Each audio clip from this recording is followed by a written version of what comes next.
point out the 2001 when your 50th anniversary, you did a lot of innovative stuff like the archive sets and everything. With regards to baseball, with the Diamond anniversary come back, do you have anything you can share with us today about what you have planned for baseball? Sure. I'm going to let actually Clay, just because he's closer to the product. But I will tell you what we haven't figured out yet. There will be a significant hobby program. If you remember in Topps 50 football, we did a big hobby program. So we're obviously vested in the hobby, just like we're vested in you. We look at both of you as our partners.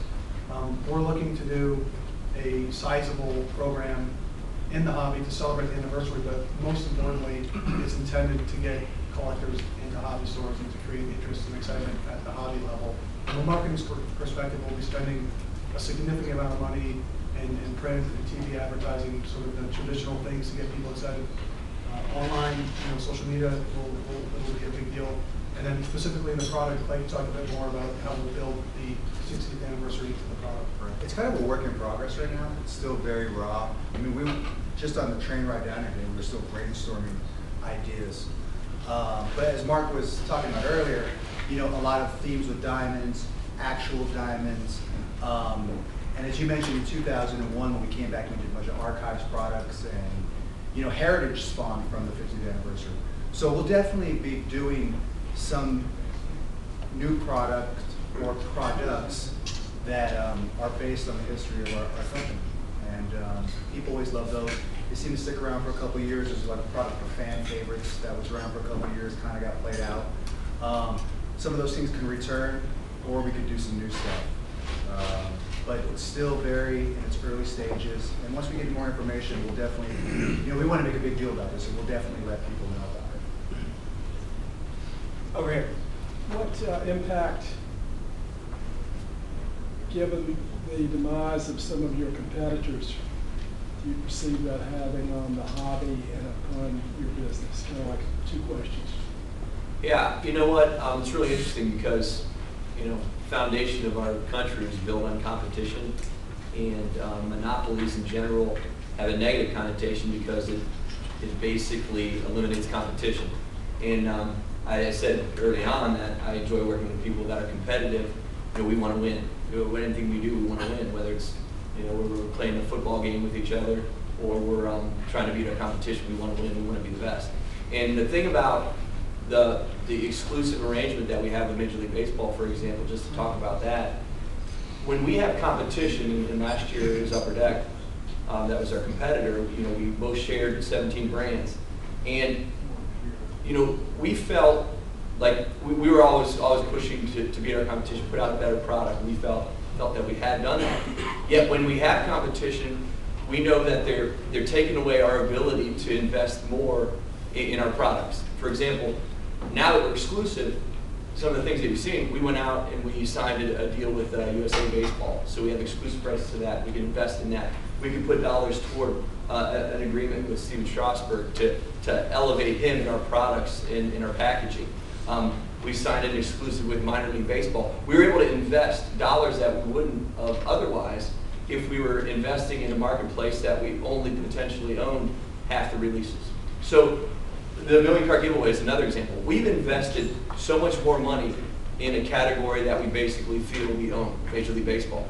And the results have been tremendous. I mean, we've had an unprecedented run of successful products this year in 2010 that I don't think we tried to go back and find a run of products that were as successful in terms of secondary market value or interest and sales volume for the company. So it's paid off. We believe wholeheartedly that we've now captured more market share than existed previously in last year, even with another competitor. So we believe we're actually able to grow the marketplace, and we're showing that in the sales volume that we're doing and the success of our brands. So it's very intriguing because all we heard was a lot of naysaying about Topps is going to own baseball. They're going to just go through the motions. Well, the team that works at Topps didn't think of it that way at all.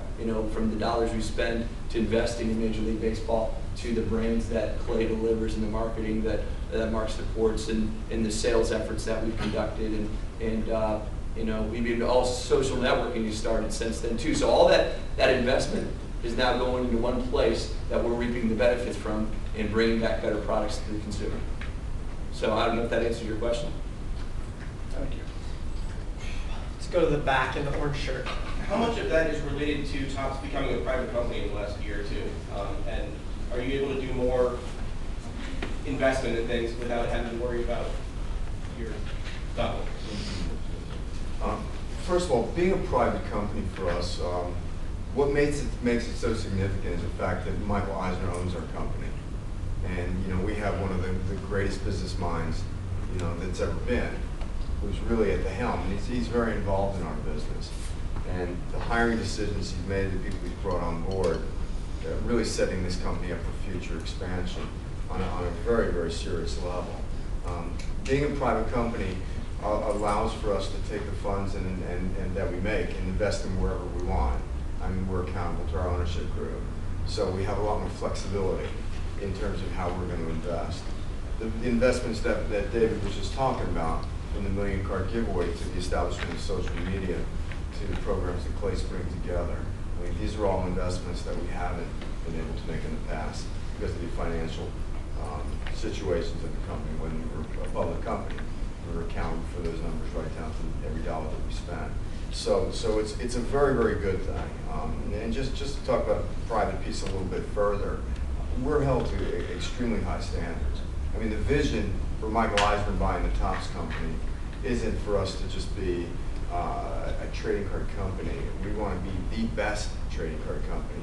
We want to own the industry. We want to make sure that if we have a baseball exclusive, that we want to make sure that we maximize that category, that we grow that category, that we bring collectors back into that category, and we expand our consumer base through media and through social networking.